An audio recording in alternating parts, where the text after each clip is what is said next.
I've had a lot of people come to my channel and thank me for my service.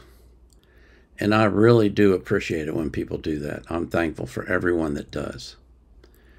I want to talk about what it was like to be a Vietnam era vet. But first, I want to thank each and every one of you that comes to my channel. I want to thank you for liking my videos, for commenting on them, for sharing them, and I want to especially thank those of you who have subscribed to my channel. I'm up to 600 subscribers now, which is amazing to me. I'm just blown away by the amount of attention that I'm getting. It's incredible. You'll notice that the title of my channel is Vietnam Era Vet Speaks Out, not Vietnam Vet Speaks Out. There's a reason for that. I served during the Vietnam War, but I did not serve in Vietnam. And I reserve the title of Vietnam Vet to those who actually were in Vietnam and served in combat areas, because they earned that right to be called Vietnam Vet. I did not. I earned the right to be called a Vietnam era vet.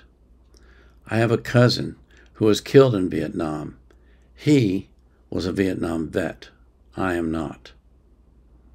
You may think that's a distinction without a difference, but to me it's important, because the honorable service of people who serve in combat and face death every day deserves special recognition. Every person who serves in the military deserves recognition, but those who serve in combat deserve special recognition because they serve in a way that puts their lives at risk constantly. I want to talk about what it was like to be a Vietnam vet, Vietnam era vet, because I don't think a lot of the youngsters really understand what it was like. While my buddies were serving in Vietnam and I was serving in the military, there was a group of people in the United States who were protesting the war. And although many of these people were decent people and they were motivated by the best of intentions, the leadership of their organizations were funded by and directed by communists. The leaders of the anti-war protests visited Russia, Czechoslovakia, Cuba, Poland, and Vietnam, and consulted with the leaders of those communist countries on how to make their protests more effective. And they did a lot more than that. They began the path of destruction that our country is presently on. While good men and women were serving in Vietnam during the war, other men and women were protesting and then going to college and getting degrees and becoming professors. And now they're embedded in all our universities. And they're teaching our children how to hate America. And they're teaching our children how communism is the answer to all their problems. It's nothing but a big fat lie. But they got away with it because the good men and women of this country were over in Vietnam serving. And when they came back, some of them were ridiculed. Some of them were spit on. Some of them were attacked.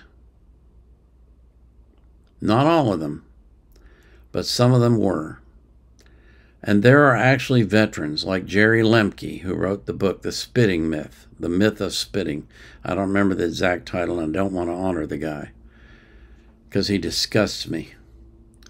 But he insisted that no veteran was ever spit upon. I've done the research, and I'll put the link in the description, that proves beyond a shadow of a doubt that veterans were spit on when they came back from service.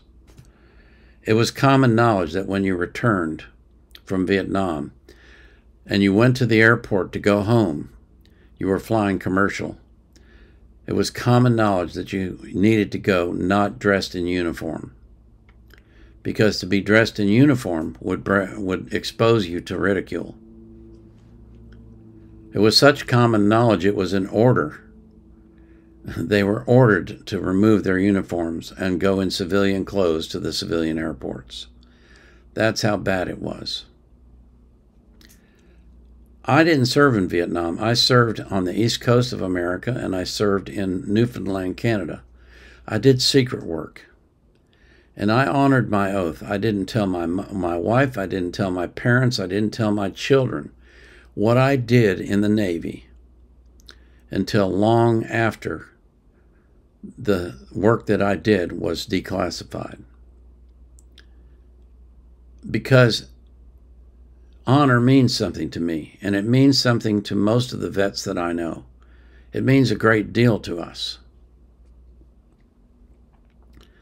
But when I served, the attitude of America was either very anti-troop or very afraid to speak out for the troops. And so when I got out of the service after serving 6 years, I just, like a lot of Vietnam vets, I put it behind me. It was the past. I wasn't going to talk about it. And I did secret work, so I couldn't talk about that anyway. But I put it all behind me, and I went about living my life, and I raised a family, and I made a living. And I just didn't bring up my service. I didn't go to I didn't celebrate Veterans Day. I didn't celebrate Memorial Day. I just kept to myself. And I found out many years later that I was not alone. There were many Vietnam vets who did the same thing. They just buried their experience because they knew that people didn't want to hear about it. It was heartbreaking. And when Ronald Reagan spoke out and said that the Vietnam War was an honorable war and that the people who served were honorable, it finally broke that dam, and people started recognizing Vietnam vets and thanking them for their service. And the reason why people greeted Afghanistan and Iraqi vets at the airports and thanked them for their service was because Vietnam vets stood up for them and said, never again will we allow the country to treat our vets like dirt. So I just want you to understand, I'm not asking for sympathy. I'm not asking for forgiveness. It's all in the past. I'm just asking you to understand what Vietnam vets went through. The hell that they received when they got back home was worse than the combat that they were in. If you ever meet a Vietnam vet, somebody who's a combat vet, ask them to tell you about what it was like when they came home. Some of them will tell you it was normal, but a lot of them will tell you it was not. I think that the country owes Vietnam vets, the country as a whole, owes Vietnam vets an apology for the way they were treated. But they'll probably never get it from this government. They'll have to get it from you. If you see a Vietnam vet, buy them a cup of coffee. Thank them for their service. But be careful, because not everyone is a vet. Usually you can tell the fakers very easily because they'll have all kinds of medals on their chest. And they'll have patches that don't even match, that say they were in 2 or 3 different units. There is plenty of people that are fake Vietnam vets, and you have to watch out for them. But they're usually the kind that strut and boast and brag. They'll tell you that they served in Vietnam, but the work they did was secret, and so they can't talk about it. It's a lie. They never served in Vietnam. They never even set foot in the military in many cases.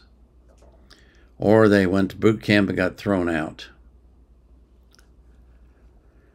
So when you see a real Vietnam era vet, someone who actually served, think about what they went through and thank them for the service. Buy them a cup of coffee.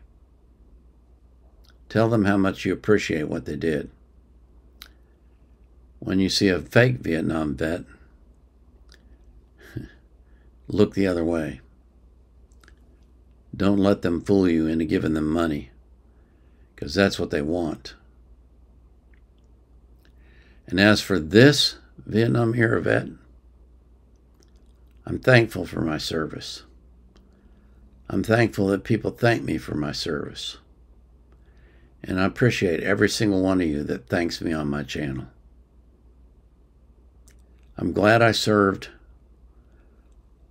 I feel like I did my duty for my country, and it was the least I could do for a country that gave me freedom.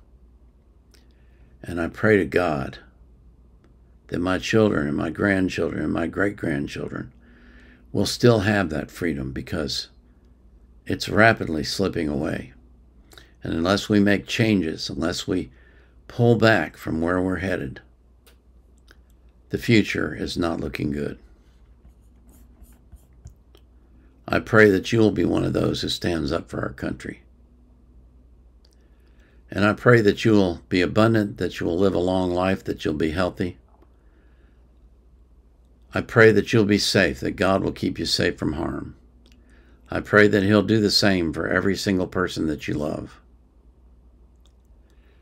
And I pray that you won't be anxious. You'll be anxious for nothing, but in all things through prayer and supplication with thanksgiving, you will make your requests known to God.